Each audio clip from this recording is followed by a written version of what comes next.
घुसपैठिए हैं, जो रोहिंग्या मुसलमान हैं, जो बांग्लादेश से आए हुए हैं, जो हज़ारों किलोमीटर दूर से आए हुए हैं, वो इसमें घुस जाते हैं। क्योंकि चूँकि बंगाल की भाषा हमको तो आती नहीं, किसी को भी नहीं आती है। तो हमारा शासन से ये निवेदन है कि भाई ये काम हमारा नहीं है कि इनकी जाँच की जाए।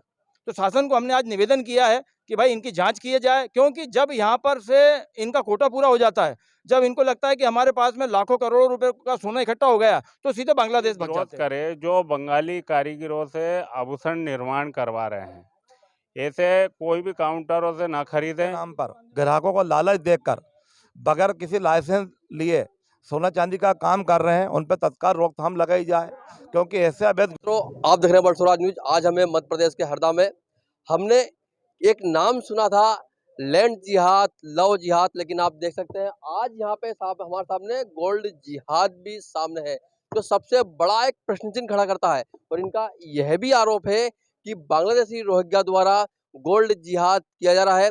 हम आपको बताएं, छोटा जिला हरदा है और इनका आरोप है कि पूरे भारत में फैल चुके हैं, और जो भाई गोल्ड खरीदते हैं वो कहीं ना कहीं नकली होता है और इनका हाथ होता है गोल्ड जिहाद वालों का। मतलब क्या नाम है आपका? मेरा जौहरी कमल सोनी, मारवाड़ी स्वर्णकार समाज जिला अध्यक्ष।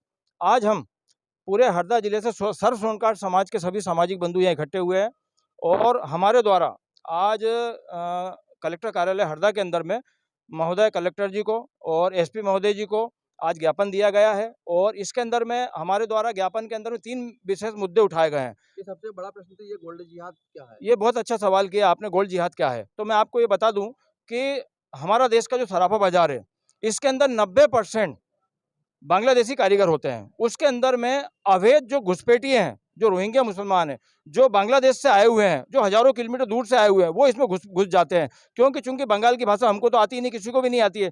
तो हमारा शासन से ये निवेदन है कि भाई ये काम हमारा नहीं है कि इनकी जाँच की जाए।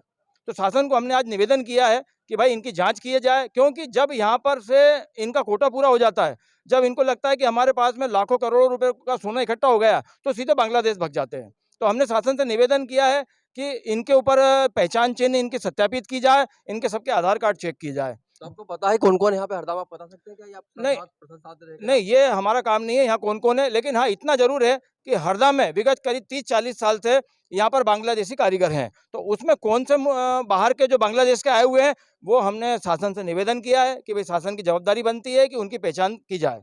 लेकिन एक प्रश्न ये भी उठता है कि ये कलकत्ता वाले हैं या बांग्लादेश, किसकी बात कर रहे हैं आप? जी, देखिए, बांग्लादेश का मतलब हुआ कि जो देश पार की बात है।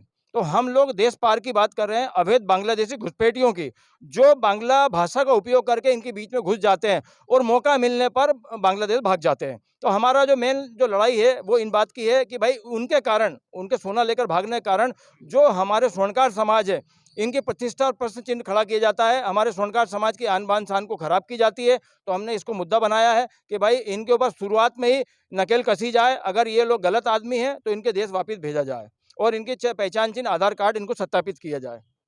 अब तक नुकसान कितना का हो चुका होगा अभी तक, यदि बात कर ले या थोड़ा मतलब देखिए, छोटी बात कर ये ली तो जाए? ये तो हमें नहीं मालूम है, लेकिन आपने बहुत अच्छी बात पूछी है, तो मैं आपको फिर बता दूं कि हमारा दूसरा मुद्दा है गोलमाल का। कि कारण क्या है कि ये कारीगर हैं, इनका काम है ज्वेलरी कारीगरी करना, लेकिन ये देखा जा रहा है कि बिना जीएसटी लाइसेंस लिए, बिना हॉलमार्क लाइसेंस लिए इनके द्वारा नकली हॉलमार्क का उपयोग करके गोल्ड ज्वेलरी बनाई जाती है, जिसमें मिलावट की जाती है। एक चाइना पाउडर भी आता है जिसकी पकड़ नहीं हो सकती है।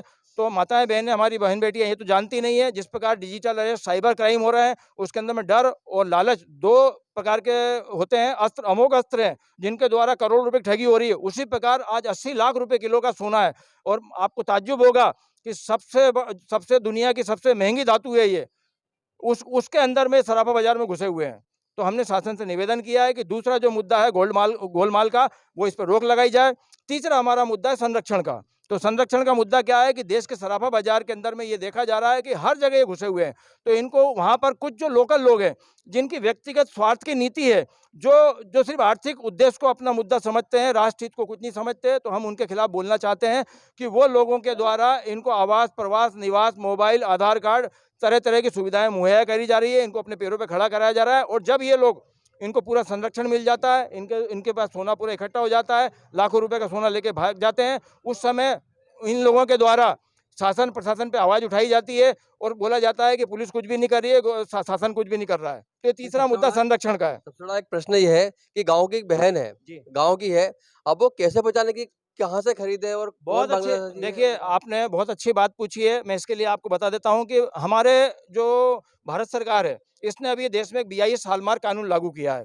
तो उसके अंदर में जो असली हॉलमार्क है, वो हमारे मोबाइल के अंदर में चेक हो जाता है। जिस प्रकार जो रेलवे की टिकट होती है, उसको मोबाइल में PNR नंबर डालते हैं, तो सरकारी मैसेज आ जाता है। उसके हमारी बर्थ नंबर की, कोटा नंबर, कोच नंबर की सबकी पुष्टि हो जाती है।